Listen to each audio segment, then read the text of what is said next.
I want to talk about how I started NTXGLOW. Throwback to 2014, 2015. I wanted to build a set of lights for myself. For that car right there. Yes, I still own it. I found two companies on Instagram that were doing custom lights at the time. L-Stig and Flyride. And I wanted this right here. It's BK2 taillights, black inner housing, black lens, and I really wanted to have just the half triangle light up in the Audi mod. I only had the BK1 taillights at the time, so they would have to provide brand new BK2 taillights from the dealership. So after buying the lights and doing the labor and everything, it was well over $1,100. I was like 18, 19. Obviously, I couldn't do it. I'm not saying that their pricing was bad. Their pricing was spot on. It's just I couldn't afford that. So what I did was I started looking up how to open the Genesis Coupe taillights. And Flyride actually had this extremely long, in-depth video on how to open the BK1 Genesis Coupe. While I was doing the research to try to figure out just how to open the lights in general, I ended up finding this picture of a Honda S2000 with these insane taillights. I'm definitely underselling this. When I found this picture, it made me rethink everything.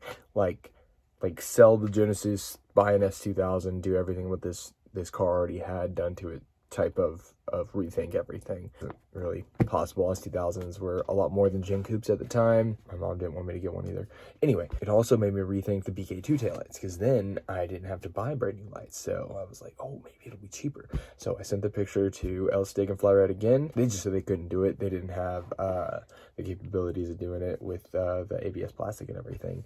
And they definitely did not have the time to just learn how to start making LED boards like that. That's when I decided I just have to try it. I know it was Car Shop Glow, but they didn't have anything for Hyundais or anything. They just had the S2000 at the time. After all of that, I decided I just had to do it myself. And they're right there. This was the very first set of taillights I ever built. I built them way before Lumistatic was a thing, before anyone was doing laser cut boards or anything like that. I just saw the picture of the S2000, went to the junkyard to pick these up, cut it out of ABS plastic, drilled all the holes, bought the LEDs from Amazon, installed them, and built my very own set. They look awesome, and they're super bad. Let me show you the inside.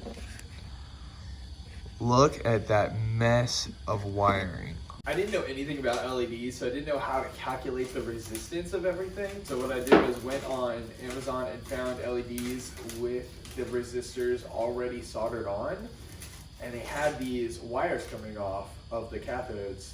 The positive and the negative wire was already on there. So that's what you're seeing inside the taillight is all of those wires just bunched together and wired together and going out of the taillight.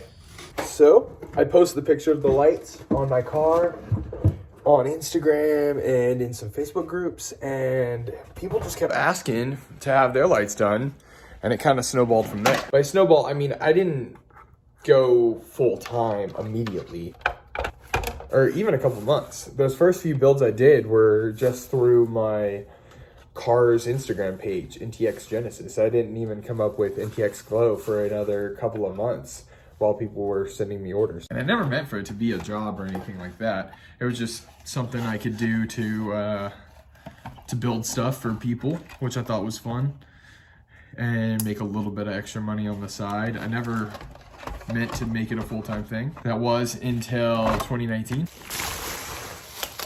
In 2019, I wasn't working at the dealership anymore.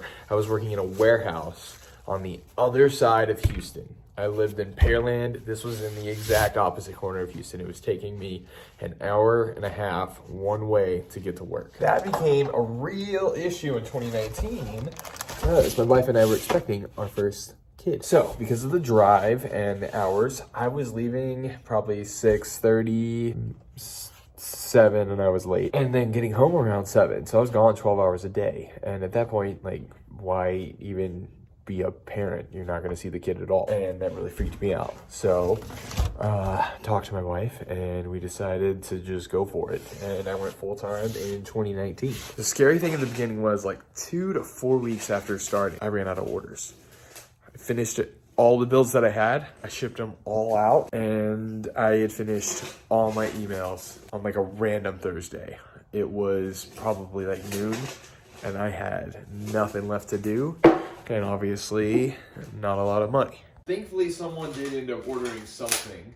I don't remember what it was now, unfortunately, but that was really scary. The next scary thing would have to be hiring people. It's been a huge blessing to be able to hire Garrett and Lou to help out with the business, but there has definitely been some very, very scary weeks where I did not have money in the account to pay them.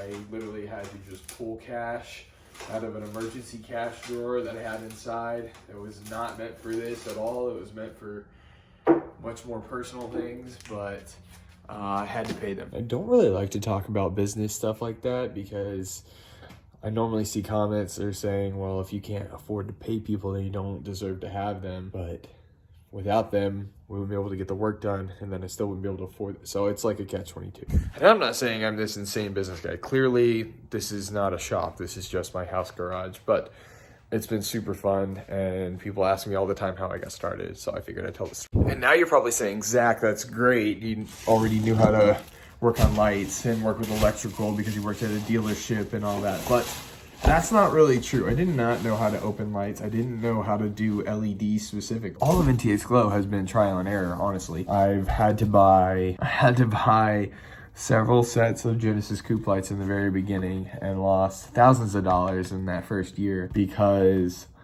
I did not know that the taillight module was supposed to run on less than 24 volts. It sits right behind here, and you can make just this part flash, just this little triangle piece. You can make that flash with the turn signal, and it looks really cool. And we tried it out on the very first set of BK2 tails that I ever built. I wired it directly to the turn signal wire, and within a week, the entire light stopped working. This was like 2015. The car, that style light was like 1 to 2 years old. The lights from the dealership were probably $400, $500 and just as expensive used.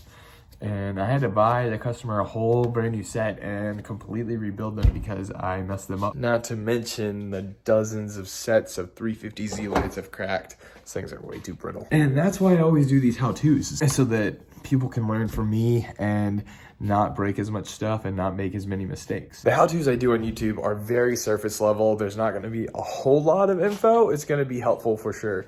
But if you really wanna learn a whole lot about custom lighting and how to do it and how to do it as a business, then Flyride actually came out with a course probably 1 to 2 years ago. It is really good. It's very in-depth. He's got hundreds of videos that are very detailed in the custom lighting world. I have started to post on there, so you might see me pop in here and there, but I'm gonna go ahead and leave a link to that down below if you wanna check it out and learn how to start your own custom lighting business. It is a paid course, and of course, you don't have to buy the course to learn how to do custom lighting. There are tons of videos now that teach you how. I'm still gonna be posting how-to videos on YouTube and on TikTok. And Chris posts how-to videos all the time still. He has an entire catalog that goes back like 6 years on how to do custom lighting. But if you want to go ahead and learn it quickly, you don't have to search everything that you're trying to look for, then the course is a good way to go. Chris dives way deeper into the business side than I ever have. This is the most I've ever talked about business, so I don't talk about it very much. But he can show you how you can start making money doing this as a side hustle.